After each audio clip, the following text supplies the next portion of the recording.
Welcome to You Must Be Woking, the podcast where we have the honest and sometimes tough conversations around the topic of diversity and inclusion. In this episode, we're going to introduce ourselves to you so you can find out a little bit more about who we are, but also why are we doing this podcast? What's the reason behind us setting up You Must Be Woking in the first place? And we also take a topic head on this time round as well. Woke culture. Is it time to cancel culture, or is it time to end all of the D&I initiatives in the workplace?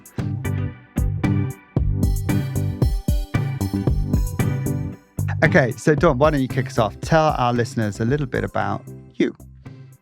Okay, well, I'm Dawn Hurst. My day job is the Chief Executive of the EA Group, which is organisations like Metamer, EA Inclusion, EA Consulting, Distinctive Learning. We also have a charity.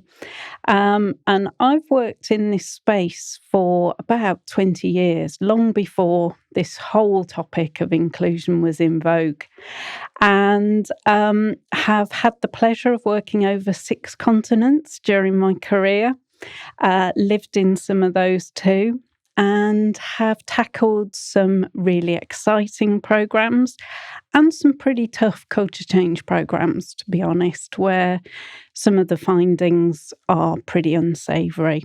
But I think that's where you earn your teeth as a culture professional. So that's what I consider myself to be. I've also had the pleasure of creating and co-creating the Return on Inclusion methodology, the first tool to be able to actually measure the financial impact of this whole topic. About measurements all the time, right? We won't stop banging on about measurements. Absolutely. I can bore you rigid over measuring impact. I've been a judge. I've been a non-exec director for many years. I have also lectured on this topic around the world. So that's me professionally. Me personally, I'm mum to 2 amazing adults now. My daughter Hannah, who's 28, and is cutting her track in leadership within the medical profession. And my son Harry, who's just entering the workplace at 25 with a degree in politics and international business. So look out, world. And also mother to 2 4-legged friends of Oscar, the geriatric dachshund, and Disco, the silver Labrador bull. Amazing. What about you? What about me? Nothing in comparison, right? I feel so much. No. So my name's Craig Richards. I am your partner in crime. So we founded and run the businesses together. We specialize in, obviously, this topic all around the world, which has been fab. We've had some good times. I've only been knocking about with you for about 10 years, though, not quite as long as you, but long enough to have cut my teeth in this sector. I guess, as well as the topic of diversity and inclusion, I would consider myself a culture, organizational design, and leadership expert. That's my kind of specialty, focusing particularly on creating organizations, helping organizations, should I say, create inclusive cultures where people can thrive and do their best work, and hopefully lean into creating more high-performance teams and high-performing cultures within organizations as well. So that's my bit about the bit that I love to do. That's the bit that gets me excited. I think you made a really important point about not only do we do the nice programs, but we also have to cut our teeth on some of the more difficult and challenging cultural programs. And we've done a fair few of those together over the last few years, right? It's been challenging, but also really rewarding when we get the other side of that. What else? So prior to joining you in this mad world, I was an exec director for a number of different companies. I worked in both the public and the private sector. I worked for an American conglomerate organization for many, many years in different sectors as well. So one of the things we should probably share with people is actually both of us have done executive roles. So we understand not just this topic, but also the trials and tribulations that every executive leader has to go through in their world of work. And I think that's quite an important point for us when we introduce ourselves to our listeners, is that we've been there, we've done it, we understand what that role of an exec leader is in organizations too, right? Absolutely that. And I remember you as an executive leader in a past life, because I met Craig when he was one of our clients. He was a pain in the ass. He was immensely demanding as a client. But I also fully respected your views about inclusive leadership and how you treated your people. Yeah, really important to me. But yeah, that's probably a story for a different episode, right? About our past lives. And I guess so that's a bit about me from a work perspective. From a personal perspective, I'm a complete mess. No, I joke. I'm really not. So I'm a single parent to a wonderful little boy called Jacob, who you had the pleasure of spending some time with this summer. You met my boy for the first time, right? I am quite happy to smuggle your son to come and live with me anytime. Yeah, Jacob's an important part of my life for obvious reasons, not just because I'm a single parent, but actually Jacob's got autism, and through his journey and our journey, I guess, what I've learned about the topic of inclusion from my own son has been phenomenal, right? He's probably taught me more than any book I've ever read, more than any work that I've ever done. And the correlation between parenting and leadership is also huge. And Jacob's taught me a lot of that. So I will inevitably talk a lot about Jacob throughout many episodes because, he's a huge part of my life and he's taught me a huge amount around this topic as well. So that's a bit about me. And finally, I've just become a dog daddy. So we've now got Ruby. Ruby. She's a little toy poodle, a little red toy poodle, and she has literally stolen all of our hearts already. Even when she pees on my floor, I just can't help but love the bones of her. So yeah, our little twosome has become a threesome. Oh, so gorgeous. So gorgeous. Yeah. Okay. So we've done a bit of introductions. I'm sure people will get to know us more as we go through the episodes as well. But I think what would also be really helpful for our listeners is why? Why are we doing this?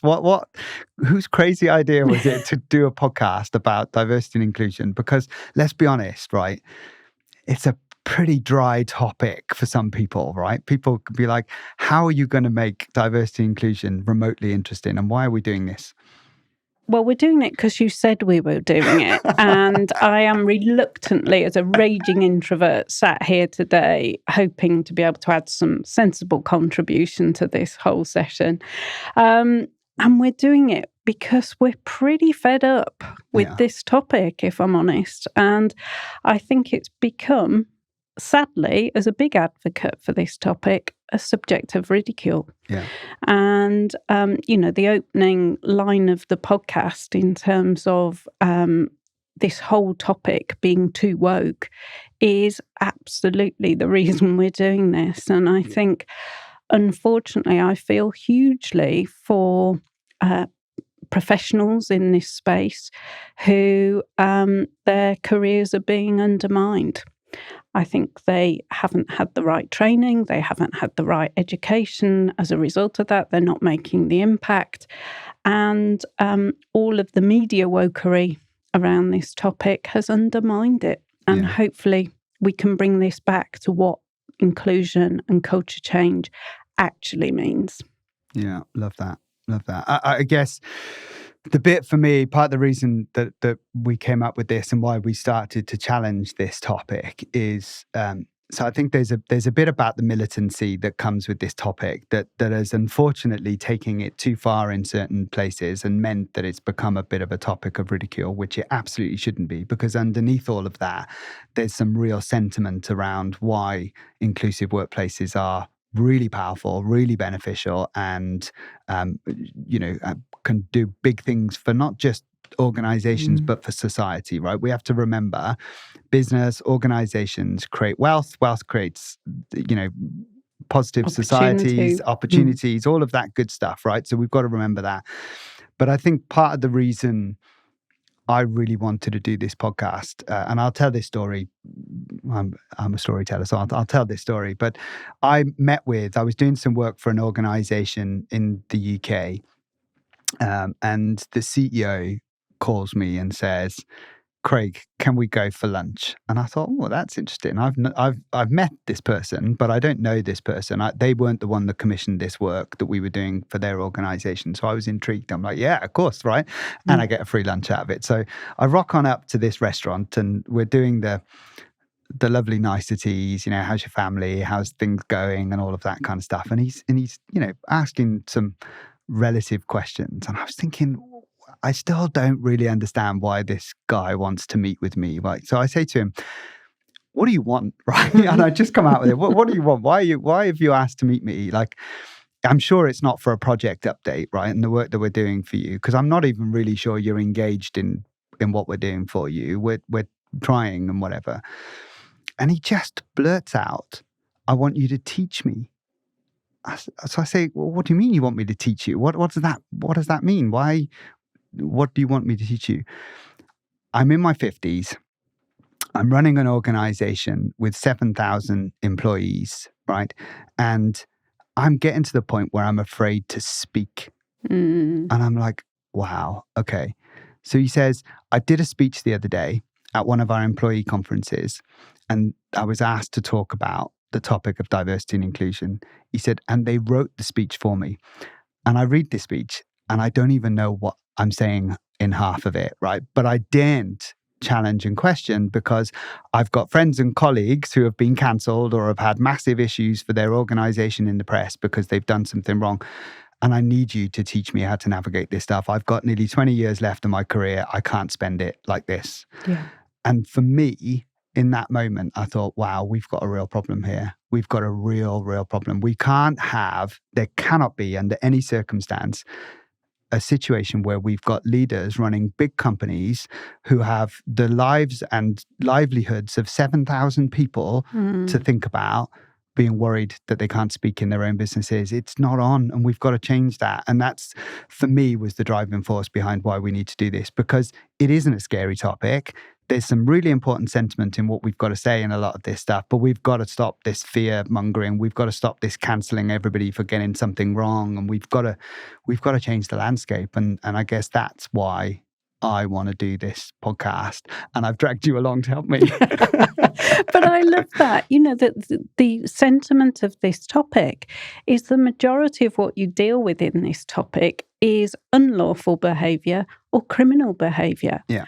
We're not talking about the pink and fluffy stuff here. We're talking about massively impactful topics. And I think this is where we get this topic entirely wrong. I always refer to this 1 to 10 scale. Anything over a 5 is unlawful behaviour at best and criminal at the top end of that scale. Yeah.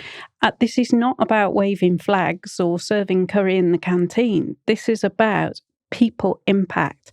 And that's very different to a leader being fearful of saying the wrong word, because we've turned it into a fearful society around these things. You mentioned something there. So we should say that we are also sponsored by Metimer, who focus on measuring inclusion. So I'm getting the plug in early, but actually there's a key reason why that's the case. And because you and I will be fierce advocates for, if you're going to do something in an organization, and this is my first tip for leaders listening to this podcast, if you're going to do anything on this topic, if you can't measure it, don't do it. Exactly. Because you need to understand what's happening in your organization. And you wouldn't go build a new building or you wouldn't spend £100,000 on a new piece of IT equipment without understanding the impact it's going to have on your organization. So you shouldn't be doing this stuff without understanding what that's going to do to your organization. I'd take that even a step further, to be frank. If you think about the key functions of your business, you're not going to develop a sales team and put somebody who's never done sales heading a team who's responsible for your income generation. You're not going to put a finance director in who can't count. The reality I don't know, I've worked for a few of those. Well, you're talking to me. The reality of this is that when we talk about this topic, I really feel for the individuals in this profession, because often they've been given this topic on top of a day job. They haven't gone through a master's in inclusion. They haven't had some robust education around it. And they're expected to deliver a function that is capable of delivering 36% EBITDA, probably far more than their operational or their sales or their finance colleagues can, but without the respect and the credibility of this topic. And I think, unfortunately, we wouldn't recruit a finance director without being experienced or having the education, yet we expect people to be able to lead this topic without. Yeah. No, it's an important point, but it's cyclical, right? Because I believe part of the reason leaders get people to do this job is because they're scared of it, and they wouldn't know how to recruit somebody that knows what they're talking about, because they don't know what the information they need to know is in order to recruit the right person to do the job and have the impact that it needs. So we're in a kind of vicious cycle. So what they do is they delegate it to the next best thing. Often, probably, dare I say this, and I might be a sweeping statement, so I apologize if I'm offending anybody, but it's usually somebody that's part of one of their employee networks. Yeah. And they say, oh, okay, maybe we should do something. Or those networks come to them and say, we need some funding for something. And rather than say no and be seen to not be inclusive, they just go, oh, yeah, okay, we'll find the money and let them carry on without really leading this topic. So I guess the point of that and all of that is that hopefully by listening to You Must Be Woking, leaders and D&I practitioners will get some information from us that helps them navigate this topic and actually take control of it. Because one of my biggest frustrations is this stuff impacts your culture in your organization, and your culture either makes or breaks your organization, right? And this stuff impacts your culture. And if you don't know whether that impacts positive or negative, you don't know whether that's a good thing or a bad thing. And hopefully by listening to us ramble on in some of these episodes, leaders will be able to take something from this topic that means that they can actually get a bit of a grip of this within their workplaces. And to our earlier point, start measuring whether any of the work they're doing is making a blind bit of difference and whether they're wasting their money or not.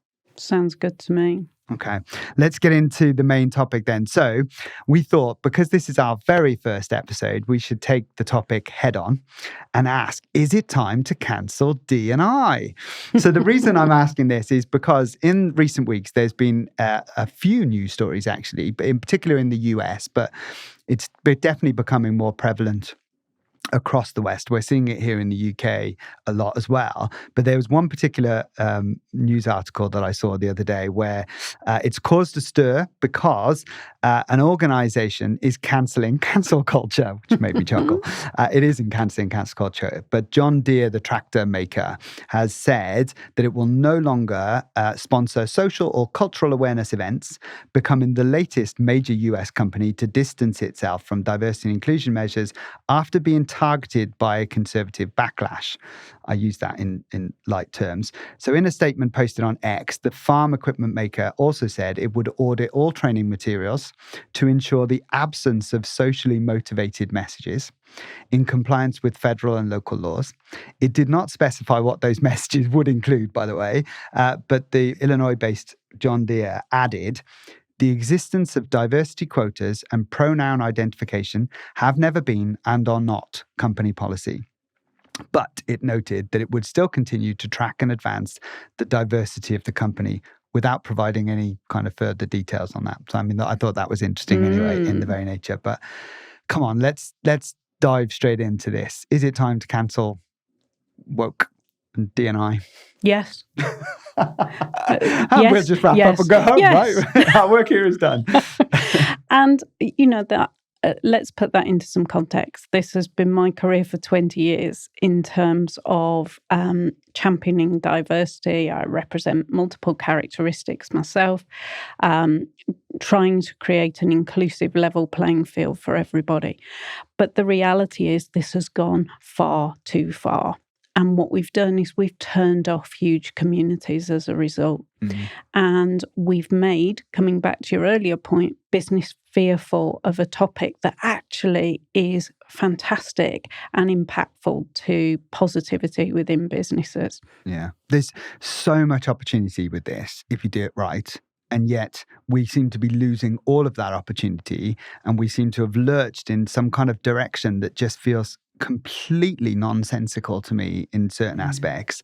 And I fear that part of the reason for that is that the people leading it are doing it with lots of good intent and with real sentiment to what they're trying to achieve, but without realizing two wrongs don't make a right. And they're trying to make a right from two wrongs. And I always use this example of, there have been communities in the past who have been marginalized and have missed out on opportunities. Instead of leveling up our processes and our cultures to mean that it's a level playing field, we've lowered one level to raise another level. And that doesn't feel sense to me. It just means you've done two wrong things to try and make a right. That doesn't work for me. Yeah. And I always said when I entered this profession that the day I don't have to talk about diversity, we've got this right. Yeah. And unfortunately, it's monopolising the conversation, because the reality of this topic is it's not complicated. Yeah. And we make it far too sophisticated in the press, in how we educate people, all of this good stuff. The fundamental concept of an inclusive culture is very, very straightforward. And if we get an inclusive culture right, the diversity takes care of itself far quicker than any quota or target intervention will do. Yeah.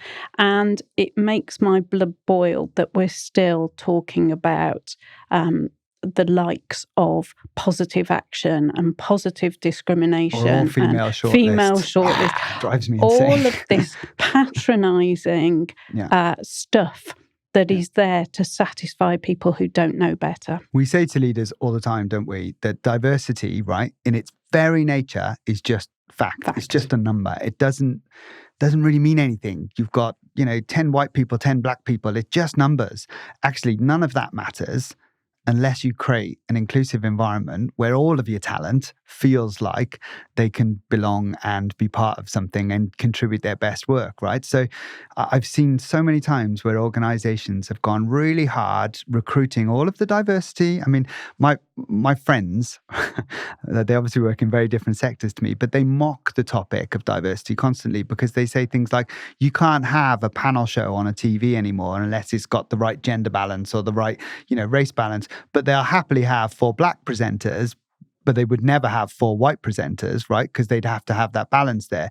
And it's become a bit of a mockery because everybody's focusing on diversity, when actually you can have all the diversity you want. But if you don't create an environment where that diversity can flourish, where your processes don't lean into that diversity, then it's pointless, right? That diversity will just leave again, or it will conform, and you don't get the change and you don't get any of the benefits from it. So I don't know how many times we have to say this to people. Diversity is great, but only if you create the environment where it can flourish. Precisely. And how patronising is it when we're doing these things? As a female professional who's been an exec for many years and then 20 years entered this profession, if you told me that I had secured a senior role because I was female, dyslexic, and had neurodiversity and a bad back, I would be immensely offended. I would leave the organisation within seconds, because if we are simply focusing on quality and credibility and capability, all of that stuff becomes irrelevant if we're removing any of those barriers. Yeah, you make such a valid point, right?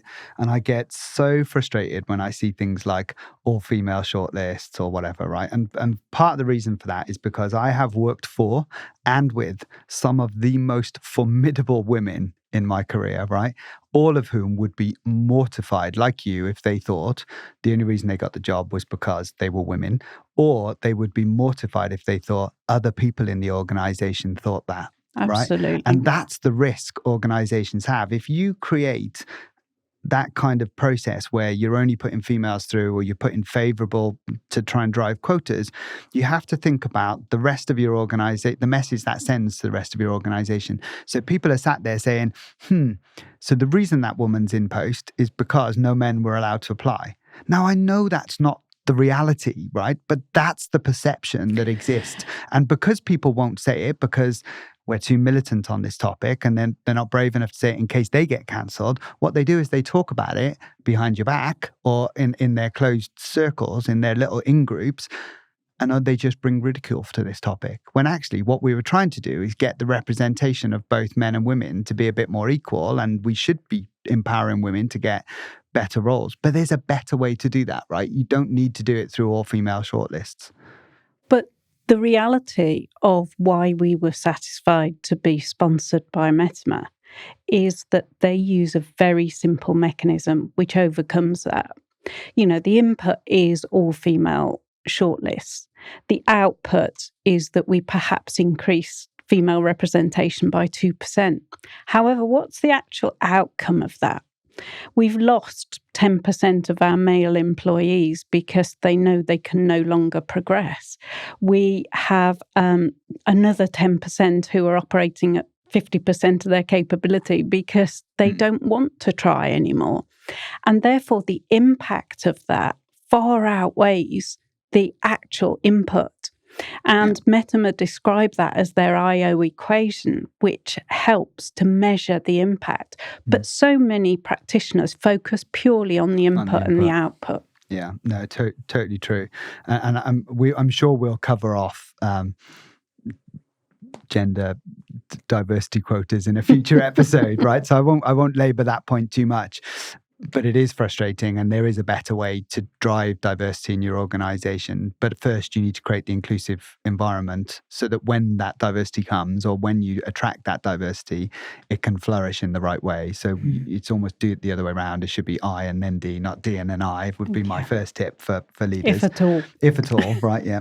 But I guess we should also probably talk about society as a whole. And I know we're workplace practitioners, right? So we focus very much on workplaces, but there is a wider implication of society on the work that we do and how that plays out in organizations. So we should probably consider it a little bit. And I guess this article about the John Deere tractor maker or agricultural maker in the US is an interesting one, isn't it? Because it's coming at a time when the US in particular is more polarized than ever before. And I think if you were going to be really crude about it, you would say Donald Trump, anti-woke, Kamala Harris, woke. Woke.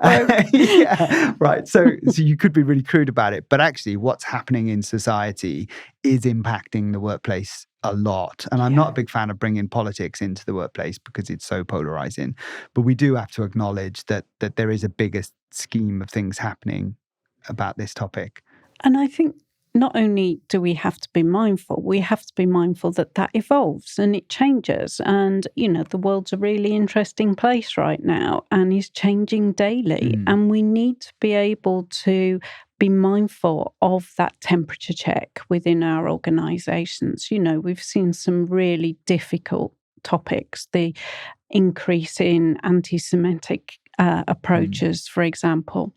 And we need to make sure that we have the mechanisms really clearly defined already to adjust to those, because the principles are the same, whatever the conflict or the crisis are, but we need to not hide away from those. Yeah, no, it's a really good point. I guess the other bit for me is we've got to start to ask ourselves some tough questions about the way we're approaching this topic. And we started this conversation by saying, you know, it's gone too far and we've got to, you know, do some cancelling of the cancel culture. I think, you know, we make light of this, but actually we do have to ask ourselves some tough questions, particularly in the way we're kind of embedding some of the topics that we're talking about. Because as I said before, there are some real important sentiments that lie within the work that practitioners are trying to achieve.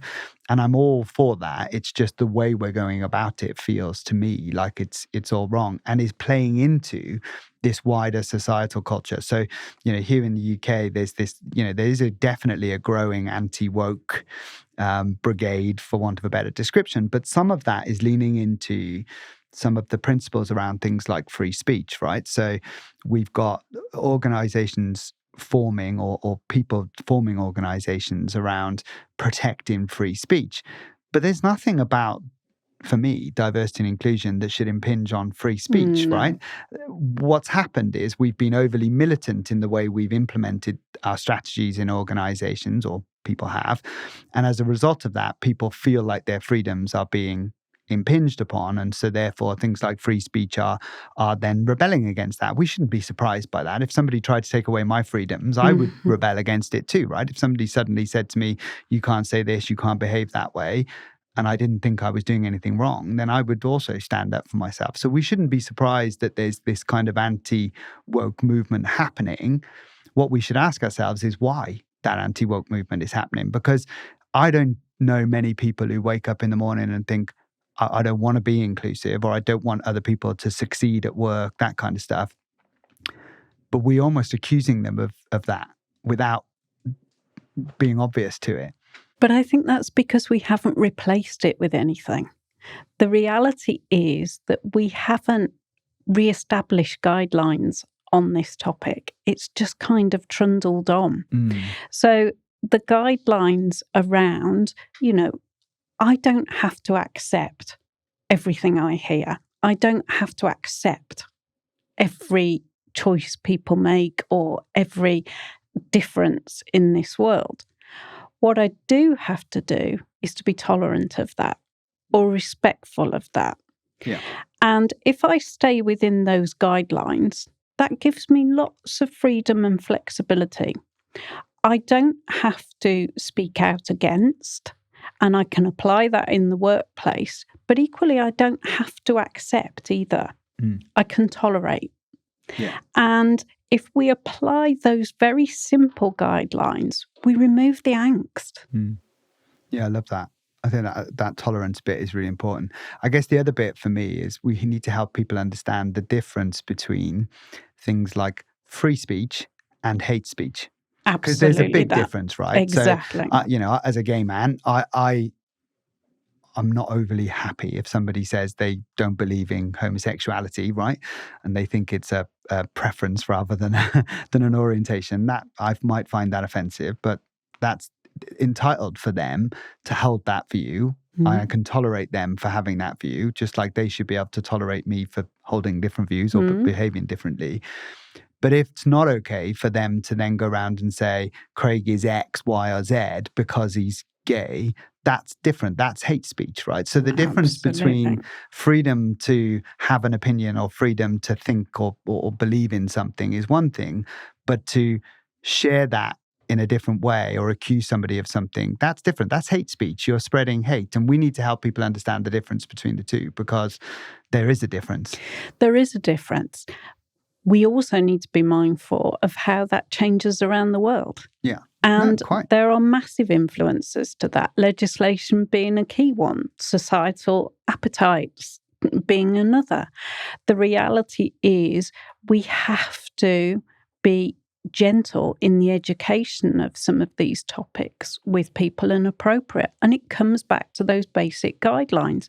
I do not have to accept everybody's opinion, but I do have to be respectful. Yeah, it's really hard though for leaders and people who are listening to this podcast, I guess, in trying to navigate that. So if you're a global organization and you have operations in the US, in Australia, in Canada, in the UK, for example, the Western civilized countries, those kind of environments, then that's easy, isn't it, to say, some US LGBT, states, definitely. But that's easy. But if you then take, that same company has operations in, some of the African countries where homosexuality is illegal, how do you round that circle by saying, our values are we're inclusive and we accept people from all walks of life and all of that good stuff, when actually in one of the countries we're operating in, that's illegal and that's not acceptable. That's hard for employers. It is hard. And there's some practicalities around that as an employer, isn't there? As a director of a business, you're responsible for the well-being of your teams. Are you going to transfer individuals into an environment you can't guarantee their safety? Is your business insurance going to cover you for that decision when you knowingly make that? But equally, that comes down, I believe, to guidelines. And I think the topic, to some extent, is irrelevant. You could apply the same topic to religion. You could apply the same topic to a belief. In that, I do not have to accept those differences, but I will be openly respectful. Yeah. No, I love that. And I guess for leaders as well, one of the things you need to be mindful of with whatever's happening in your organization from a D&I perspective or an inclusion perspective as well, you need to be really mindful that you're not straying outside of what's practical and what's relevant, right? Yeah. And dare I say this, because the cynic in me, and I am very cynical about this stuff, like you're not playing to the wrong audience. And I mean that with lots of love and affection, right? Let's take an example here, right? So an organization, a large banking organization that shall be nameless in the UK, decided that they were going to make an announcement to the press that from now on, all of their staff were going to wear pronoun badges, right? And they were going to do X, Y, and Z. Now, the cynic in me says there was nothing about inclusion in that. That was about playing to a particular audience in the marketplace, because thinking about the time of the year they did it as well was around the student time and people were going to be opening bank accounts and all of that jazz, right? You know, the cynic in me says that was a marketing ploy playing into a particular market, knowing full well actually that leaving your bank account is actually a really tough thing to do. So they weren't going to lose that many customers as a result of saying this. But actually, if you were genuinely trying to make an inclusive step in your organization, you wouldn't have felt the need to announce it to the press, right? You wouldn't have had to put a press release out. No. Oh, let's talk pronouns. Let's not do that today. We should have a whole episode on pronouns, right? But that is a really interesting one, isn't it? Because people don't understand pronouns, and I'll share this story about pronouns for a second because it is immensely frustrating. But my nephew, who is 7 years of age, 7 or 8, I'll get told off for getting his age wrong now. But came home from school last week and said, "Hey, Mum, I'm going to identify as a toaster from now on." Right. And my sister was like, "Right, okay, how do I answer that?" Right. But there's the reason for that is because somebody in the school has decided that they're going to be known as, from now on, unicorn pussy. And the teachers are now having to address this individual as unicorn pussy, as their classmates are also having to address them as unicorn pussy. And I'm saying it over and over again because in my head, it is utterly ridiculous, right? And I'm sorry, and I'm You've saying just the got things, us cancelled. well, they can cancel me all day long, right? But I just think it's utterly ridiculous. I'm all for children expressing themselves and having a way to express their identities in different ways and all of that kind of stuff. But actually, you're bringing ridicule to what is and can be a really difficult topic for individuals who are trying to express their identity in a different way. And this stuff needs to be really carefully managed because teachers don't have the tools to navigate that kind of stuff. Children age 7 or 8 don't have the tools and the education to be able to navigate this stuff, right? And we need to be really careful in society that as a result of doing these things, we don't end up alienating or bringing ridicule to what is actually a really important topic about children expressing themselves. And I'm going to shut up before I really do get cancelled. But I guess these are my frustrations are, thankfully, we deal with workplace inclusion and we're not dealing with societal challenges like school environments and whether children can do one thing or other. And I don't pretend to be an educational expert in any way, shape or form around that stuff. And somebody may argue with me and they're welcome to join us on this podcast and have that debate. But I guess the bit for me is when that happens and parents see that happening, that then bleeds into the workplace. And as leaders, we've got to find a way of navigating that. Yeah. I totally agree.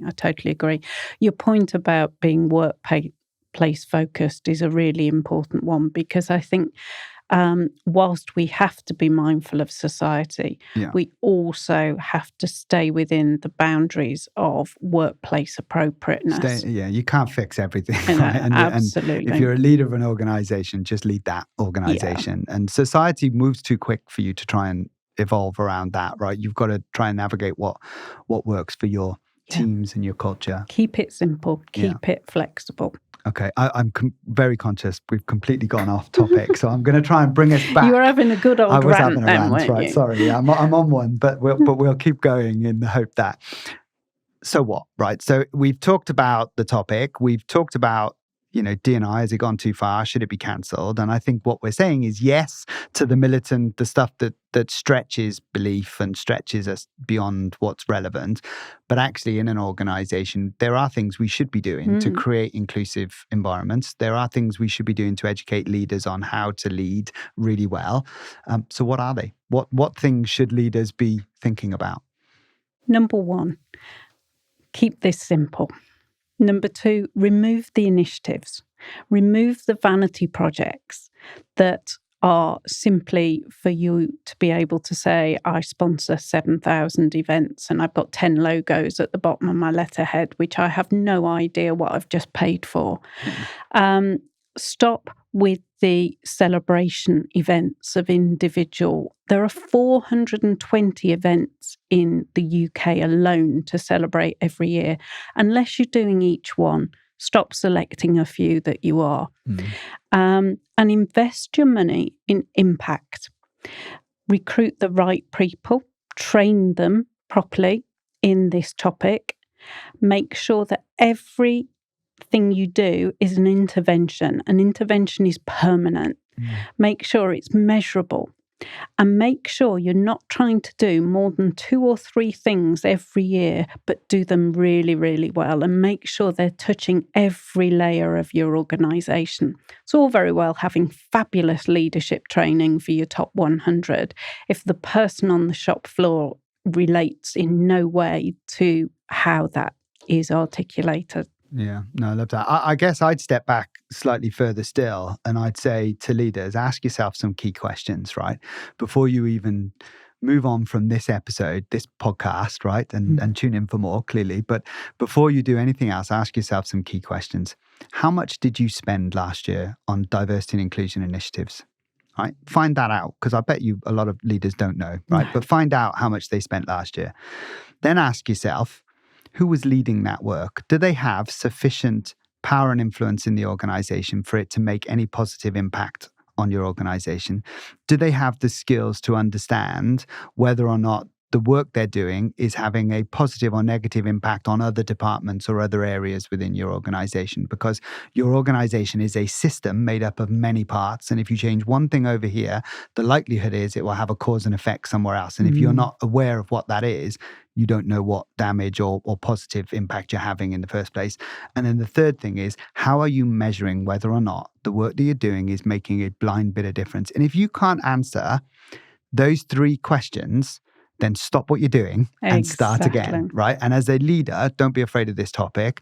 There are people out there that can help you do this with good intent and stuff. And look, we shouldn't accuse practitioners of doing this inappropriately, because a lot of them are doing what they're doing with good intent. And so some of those vanity projects you talk about, like curry in the canteen or all of these kind of things celebrating differences, is lovely. They're all really nice to have. And I'm not mocking them in any way, shape or form, but they're only one side of the coin. And if you haven't done the hard yards and understand whether or not people are being treated unfairly because our processes don't work, then you shouldn't be celebrating something in a canteen until you fix that bit first, because that's the bit that's going to make the difference, right? That's the impact.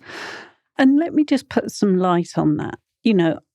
I have recently worked with a very well-known brand who took great delight in walking me through their celebratory calendar of events for the year. I can imagine how that went. Yeah, I was delighted to understand the amount of money they'd just spent on that whole process. And we went through all of this shadow dancing of the stuff that they'd done. And then I asked them to look at their grievance and disciplinary and tribunal costs for the year. And there were some enormous underlying issues, particularly around LGBTQ plus interventions. And their whole focus had been on that topic, yet they'd had a massive increase in cost and cases around that because of really poor treatment. So when I asked the impact question, they looked at me blankly. Yeah, but we've had a wonderful Pride Week and we sponsored this truck and we've had flags outside of our building. Yeah, but we've got 11 tribunal cases from your colleagues who are claiming discrimination that not only has just cost you, but the impact to those individuals. And then, sorry to interrupt you, and then what they say is, we haven't got a budget for D&I, right? But you just spent 50 grand on sponsoring Pride events and you're not willing to spend 50 grand on training your leaders to stop that grievance that's impacting LGBT colleagues, right? Yeah. The logic makes no sense, does it? It just drives me insane. We'd rather do a vanity thing, put our flags up, than we would deal with problems internally. Absolutely. Because we say there's no budget. Yeah. Right? Or I could find you a budget, right? We do this a lot with organizations. They go, we haven't got a budget for D&I. And I go, okay, great. How many people are in your networks in your organization? And how many hours a week do they spend doing their network stuff? Okay, so you add that up, that's 100 hours. There's your budget, right? Straight away, you've got a budget. And I mock with some of that stuff, but we have to be realistic, right? Are we spending our money in the right places? Is it having the impact that it should have? And are we fixing the right things? How will we know that unless we're measuring whether or not these things are having an impact? And I think this is where this topic is underestimated, because to create an inclusive culture, there are 150 key touch points within an organisation that impact a truly inclusive culture. Yeah. You've mentioned a couple of them there. Exit and attrition is a really big one. We have 10 people leave an organisation this year, average cost 30.5 grand. There's 300 grand's worth of budget that if we could reduce by 1% our turnover of people leaving because our leader's been inappropriate or we're not being treated with respect, it's very, very simple equation. Yeah, no, it's very, very, very true. Okay, what else then should leaders be thinking about? They need to ask themselves those key questions.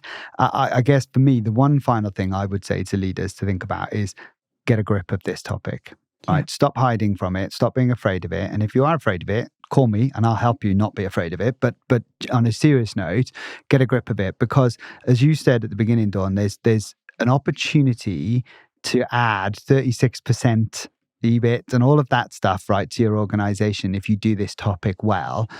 You wouldn't let any other topic in your organization that has that kind of potential be left to chance. So why are you doing it with this topic? There should be good governance around this. There should be executive leadership and scrutiny, more importantly, not just leadership, but scrutiny around this topic. We should be asking tough questions. We should be understanding how we're measuring. And the only way you do that is if you have the right leaders leading this topic and putting some executive scrutiny on the work that you're doing. And I think, just to add to that, there are some very credible inclusive leadership programs out there, or leadership excellence. They should be practical, measurable, and really clear as to what individuals should do. But equally, coaching plays a big part in this. The leaders I coach who are leading some of the biggest businesses in the world are really serious about this topic, but often started this journey really fearful. Yeah. I can think of several, household names who have said to me, do we have to cover this topic? And once they understand the impact and have the confidence to lead their businesses in that way, and maybe some people do prefer that one-to-one approach. So my point being, sheep dip leadership training may not be for everybody. And if you are doing leadership training, make sure it's high quality, impactful and measurable, but also exec coaching on this topic has a big place. Yeah, I love that. I have one final tip for leaders. Listen to You Must Be Woking. Because plenty more where this came from, right? Okay. So we're at the point in the show where on regular episodes, we're going to take listeners' questions. Now, I'm very conscious this is our first ever one. So we don't have listeners' questions in advance, but we do have questions from some of our clients that Evan, our fabulous assistant, has been canvassing for us. But I should say to listeners at this stage, we don't see these questions. So Evan canvasses them and he's coming into the room now to hand us the envelope, which is sealed. Say hello Hello, Evan. Hello. And these questions we don't get to see in advance, but we're going to just answer them completely honest and open. So you have an opportunity to ask us anything in the future episodes, and we'll give you a heads up on what we're going to talk about next. So the first question, and I'm going to throw it to you because I get to ask them, so you have to answer first. What is the worst D&I initiative you see companies do? I think I've probably covered them. The big vanity projects or the celebrations that are meaningless, whereby somebody has not researched the topic properly. They've done something that is cringeworthy, and then they're being ridiculed by their colleagues. Yeah, do you know one of the ones I see, right? And I hate to say this but it's so very true. Is organisations do inclusion awards or lovely things, right? And then they put these people up for awards and all of that kind of stuff, and those same people are listed in grievances and stuff like that in the organisation. It just completely undermines the whole topic. I mean, I have to be frank. And at the beginning of me entering this space, we sponsored some events and we won it every year. Yeah. I can't work out how we did that. Right. It was amazing. Pay 10 grand, get a trophy. Absolutely. You get a nice dinner as well, to be fair. It was a great dinner. Okay.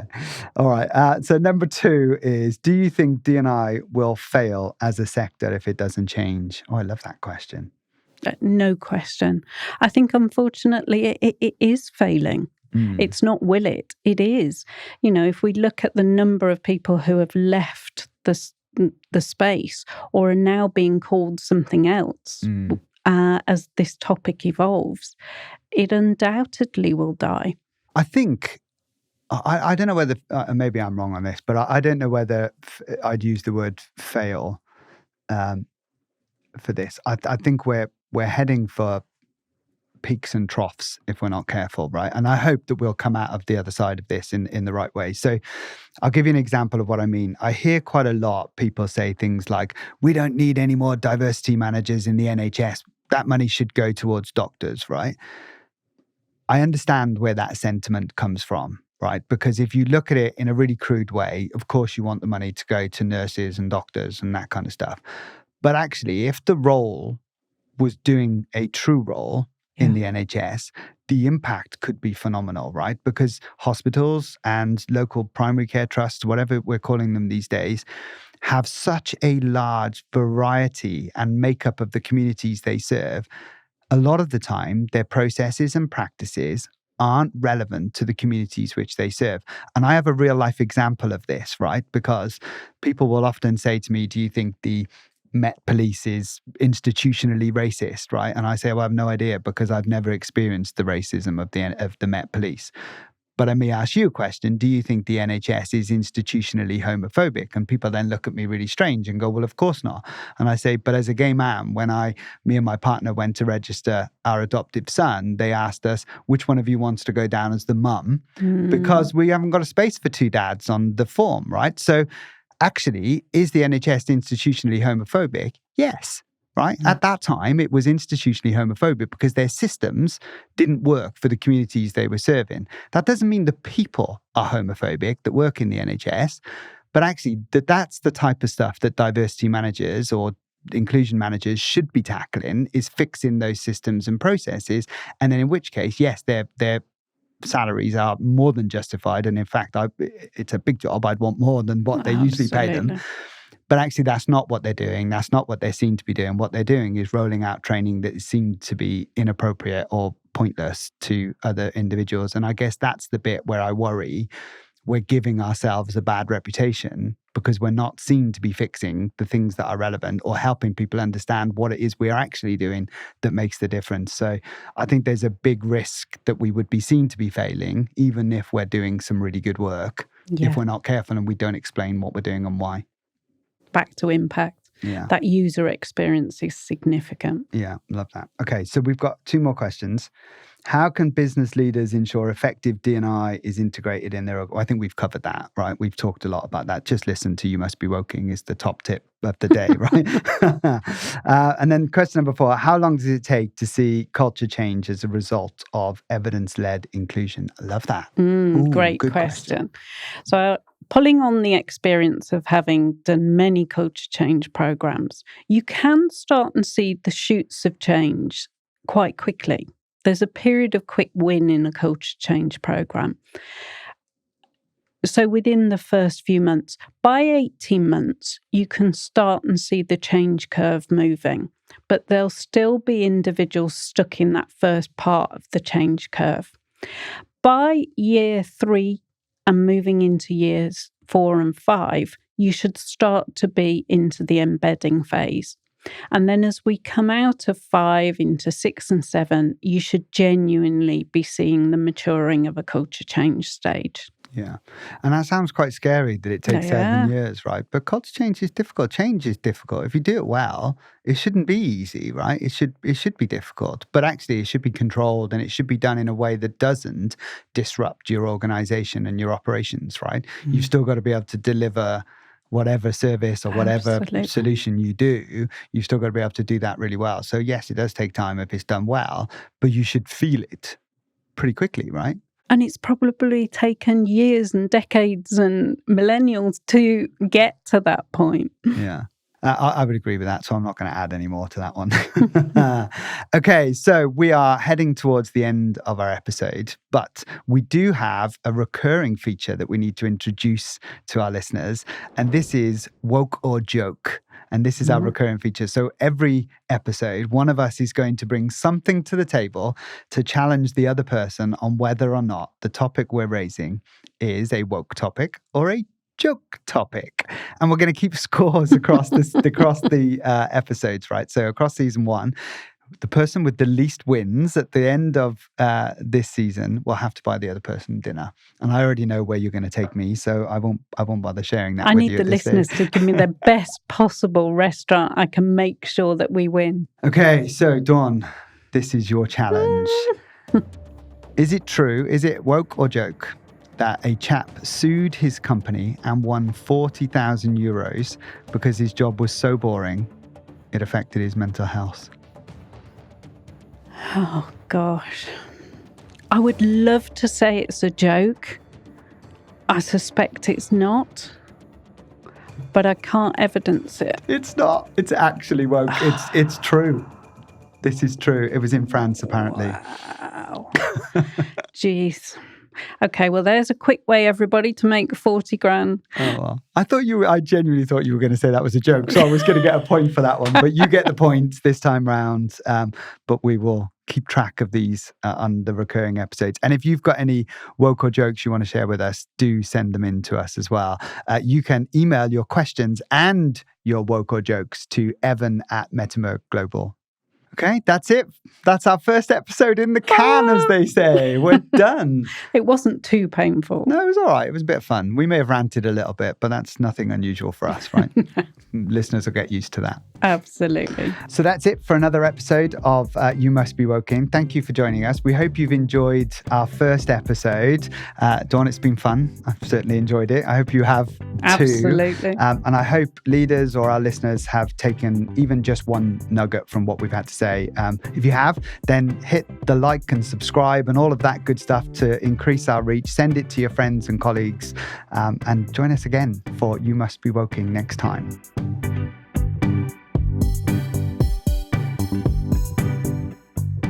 You Must Be Woking is brought to you by Metimer, where measuring inclusion matters. You can visit Metimer's website at metimer.global or check out their social channels at Metimer Global.